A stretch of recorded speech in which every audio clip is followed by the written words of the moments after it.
Paz de Cristo. Amém.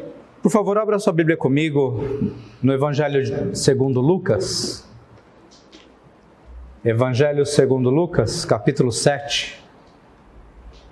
E nós vamos ler os versos de 11 até o 17. Lucas, Evangelho de Lucas, capítulo 7, do 11 até o 17. Em dia subsequente, dirigia-se Jesus a uma cidade chamada Naim, e iam com ele os seus discípulos e numerosa multidão. Como se aproximasse da porta da cidade, eis que saía um enterro do filho único de uma viúva, e grande multidão da cidade ia com ela. Vendo-a, o Senhor se compadeceu e lhe disse: não chores. Chegando-se, tocou ao esquife e, parando os que o conduziam, disse: jovem, eu te mando, levanta-te. Sentou-se o que estivera morto e passou a falar. E Jesus restituiu a sua mãe. E todos ficaram possuídos de grande temor e glorificavam a Deus, dizendo: grande profeta se levantou entre nós. E Deus visitou o seu povo. E esta notícia a respeito dele divulgou-se por toda a Judéia e por toda a circunvizinhança. Vamos orar. Senhor nosso Deus e nosso Pai, nós te damos graças pela bondade e misericórdia do Senhor. Nós te pedimos uma bênção especial neste momento, para que o teu Espírito nos ensine através da tua palavra. Que o Senhor possa encher nosso coração de bom ânimo, que nós possamos olhar para frente com a certeza de que o Senhor é poderoso, de que o Senhor conhece todas as coisas e que o Senhor está cuidando de nós em cada uma das nossas necessidades. Nos abençoa agora e que a tua palavra encontre guarida em nosso coração, que nós possamos realmente crer no Senhor e que o Senhor possa restabelecer o nosso fervor em Ti, conforme a Tua palavra. Em nome de Jesus nós oramos. Amém. Amém. Quando os espias voltaram, depois de conhecer a terra prometida, eles voltaram maravilhados, porque aquela geração tinha conhecido só a secura e os tijolos do Egito, porque a terra próspera do Egito não era para eles. Então, quando eles viram a beleza da terra prometida, eles ficaram frustrados, sim, por causa da sua descrença, mas ficaram encantados, porque nunca tinham visto uma terra tão bonita. A cidade de Naim fica depois do Vale de Jezreel e ela está coberta por dois montes, duas grandes montanhas. Um pouco mais acima, mais ao norte, o Monte Tabor, e um pouco mais abaixo, fazendo uma cobertura completa daquele vale, o Monte Gilboa. Quando o sol amanhece naquela região, é um espetáculo da natureza. O sol vem por trás das montanhas, e se tem um lugar que você pode encontrar um certo frescor na região da Palestina, é ali na região de Naim. O sol vem se colocando por entre os dois montes e aqueles raios de luz vão entrando na cidade. O amanhecer em Naim é um motivo de celebração. É um motivo de alegria, porque é um privilégio morar em Naim. É um privilégio morar numa região tão bonita, uma região onde as montanhas dão a cobertura para que a lavoura, os rebanhos, para que as pessoas vivam de maneira pacífica e próspera. Então, cada amanhecer é um amanhecer bonito, é um amanhecer alegre. As pessoas olham o nascer do sol e se encantam com a beleza dele chegando por trás das montanhas. Naquele dia, uma senhora não tinha motivos para celebrar. Há pouco tempo ela tinha sofrido já a perda de seu marido e sua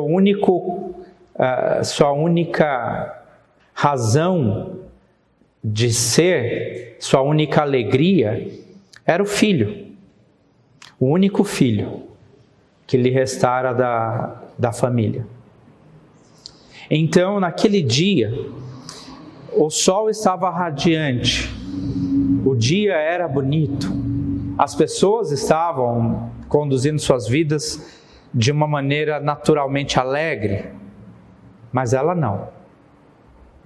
Para ela não havia motivo de alegria, nem beleza no sol, no nascer do sol, nas montanhas que cobriam Naim, no vale de Jezreel, nada disso tinha importância, porque o seu coração estava coberto por uma nuvem de luto. Seu filho havia morrido. A única alegria que ela tinha se acabara. Aquele dia que estava nascendo não era um dia para ser celebrado. Era um dia de tristeza. Era um dia de dor. Era um dia em que ela ia sepultar a esperança de uma vida melhor, a esperança de dias mais belos, a esperança de que uma vez mais ela pudesse desfrutar de uma família. Já tinha perdido seu marido e agora o seu filho.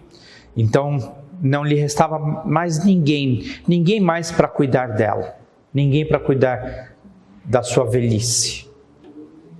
Então ela se levanta da sua cama, não que ela tivesse dormido, mas ela se põe de pé porque ela tem que sepultar o filho. É uma situação muito dolorida. Luto é sempre muito difícil, né? Ainda mais diante de uma situação como a dela, que afrontava a própria natureza. Se alguém perde o pai ou a mãe, passa a ser órfão. Se alguém perde a esposa, se um homem perde a esposa, ou se uma mulher perde o marido, se torna viúvo. Mas perder o filho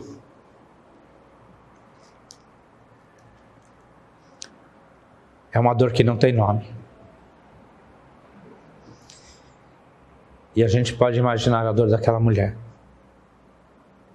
Então ela se prepara, se troca a sua roupa, prepara os últimos detalhes para o sepultamento, e as pessoas começam a chegar.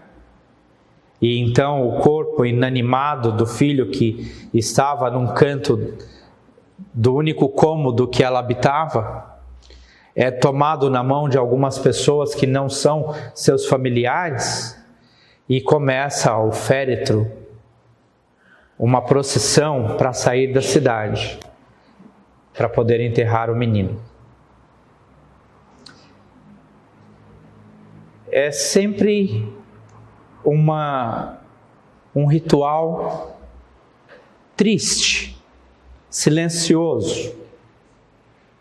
Então aquela multidão, aquela procissão se encaminha em direção aos portões da cidade para levar o menino até uma cova onde o seu corpo residirá.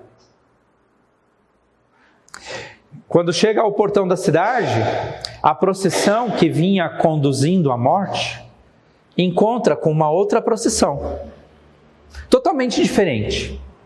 totalmente avessa. Uma procissão muito diferente daquela. A procissão que vinha conduzindo à morte, vinha silenciosa, cheia de luto, cheia de dor, vinha com os olhos marejados, com o coração condoído, e se encontra com uma outra procissão totalmente diferente, animada, cantando, dizendo Hosana, o que vem em nome do Senhor. E as duas procissões se encontram no portão da cidade. A procissão que vinha trazendo a morte e a procissão que vinha sendo conduzida pelo Senhor da vida. E quando a vida encontra a morte, a tristeza se desfaz, porque o Senhor Jesus, Ele supera qualquer dor, Ele vence qualquer tristeza, Ele supera qualquer desânimo. E o que nós vemos no decorrer daquela história é que o motivo daquela primeira procissão acaba. Porque a procissão que vinha conduzindo à morte, ela se desfaz. Porque agora, aquele que estava morto se levanta. Aquele que estava morto é levado à vida. Aquele que estava morto ressuscita. Amém.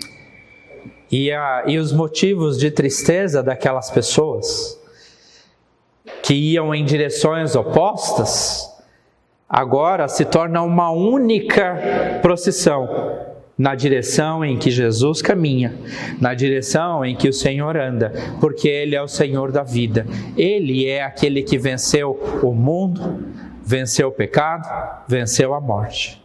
E quando Ele desfaz aquela primeira procissão, as duas procissões então passam a segui-lo, reconhecendo que o Senhor visitou o seu povo.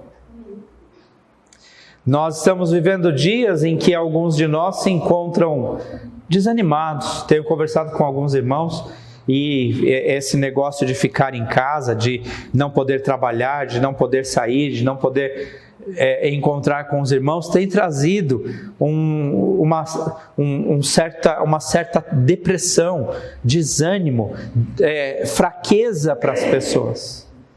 Mas nós não podemos nos esquecer que, apesar do isolamento, o nosso Redentor vive. Ele continua sendo o Senhor da vida. Nossa vida não terminou, porque o nosso Senhor está conosco.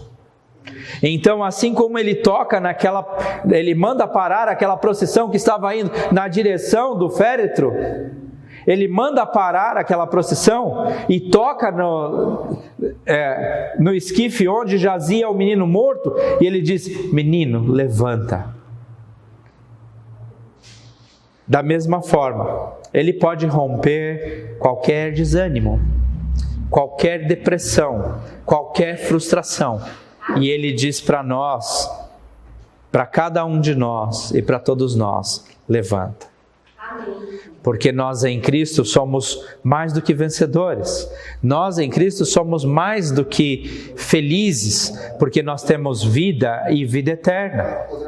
Nós estamos servindo ao Senhor, e não é uma situação de temporariedade, não é uma situação como a desta pandemia, que vai nos levar ao desânimo, que vai nos tirar da certeza de que o Senhor é vitorioso e que o Senhor tem vencido todas as coisas, e nós, pela glória do Senhor, vamos vencer esse tempo de isolamento também. Então, eu entendo a dor daquela mulher, eu entendo a dor que ela estava sentindo e que aquelas pessoas da cidade estavam se nutrindo na medida em que encaminhavam para fora da cidade para o sepultamento daquele menino. Eu entendo a dor das pessoas que têm perdido os seus entes queridos por causa da pandemia. Eu entendo a dor daqueles que têm perdido seus empregos, muitas vezes sua esperança, porque não sabe quanto tempo vai demorar toda essa situação. Eu entendo tudo isso, porque também sou parte daquelas pessoas que estão sofrendo de uma forma ou de outra por conta dessa situação. Mas o que nós não podemos é deixar que a nossa esperança termine na sepultura. Porque, de fato, se nós cremos no Senhor da vida, nós não podemos caminhar atrás da morte. Aquelas pessoas estavam caminhando numa procissão de morte. Mas nós conhecemos o caminho da vida. O Senhor Jesus disse: eu sou o caminho, eu sou a verdade, eu sou a vida. Então nós vamos seguir o féretro, nós vamos seguir a procissão que vai na direção da sepultura? Não, na verdade, nós até sabemos que em algum momento este caminho é inevitável para todos nós, mas a nossa maior certeza não deve ser a sepultura, mas que a vida que nos aguarda depois da morte, ela é maior, mais preciosa e mais verdadeira do que a que nós vivemos neste mundo de ilusões. E nós seguimos um Senhor que vive, um Senhor que, quando as pessoas estão andando no seu caminho, andam não taciturnos, não com o olhar caído, não com o olhar quebrantado, mas andam de verdade, altivos, alegres, cantando, como nós cantamos quando nós dizemos mantos e palmas espalhando vai, o povo alegre de Jerusalém, né? A gente não canta assim. Então, as pessoas que andam seguindo Jesus não andam derrotadas, tristonhas, frustradas, porque apesar das nossas lutas, apesar da nossa aparente derrota, apesar das nossas frustrações, nós somos mais do que vencedores, porque o nosso Redentor vive.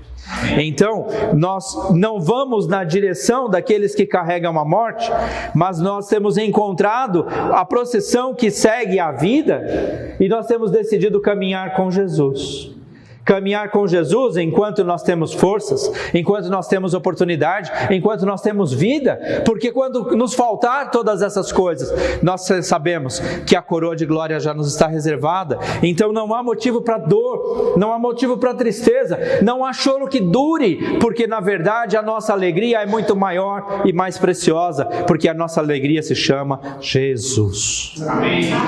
Então, aí onde você está, mesmo nessa situação de isolamento, não fique triste, não fique triste. Nós, como seus irmãos, temos orado, temos buscado o Senhor, temos lembrado de você, temos, na medida em que podemos, nos utilizado de mecanismos como esse que usamos agora para chegar até a sua casa, para conversar uns com os outros, para estudar a Bíblia, para orar uns pelos outros, e nós temos orado todos os dias, para que este tempo de dor passe, mas que em todas as coisas, nosso pedido maior é para que nenhuma dor, nenhuma frustração, nenhuma das nossas tribulações nos furtem a segurança que nós temos de saber que nós vivemos por Jesus. Amém. Então, se isso é verdade, de fato, nós vamos passar por algumas coisas. O Senhor disse: no mundo tereis aflições, e temos tido de verdade, mas a aflição vem e a aflição passa, a tribulação vem, a tribulação passa, a tristeza e o choro vêm e eles passam, e nós temos no Senhor a promessa de que toda lágrima nos será enxugada. Então, a única certeza absoluta, nós vivemos num mundo de relativismo. Quanto mais a gente se envolve com o secularismo deste mundo, mais nós ouvimos alguém dizer que nada é absoluto. Muito pelo contrário, a verdade absoluta que nós conhecemos é que o Senhor vive, que o Senhor é real e que Ele vai vencer essa pandemia, e nós com Ele. Amém. havemos de herdar a coroa de glória que nos está reservada. Então, o que são, fazendo nossas as palavras de Moisés, o que são 70 ou 80 anos nessa vida, se não puro enfado, mas a nossa garantia é de que no Senhor nós temos morada permanente nos céus. No Senhor nós temos coroa de glória reservada. No Senhor nós temos novas vestes, nova vida, novo nome para a glória de Deus.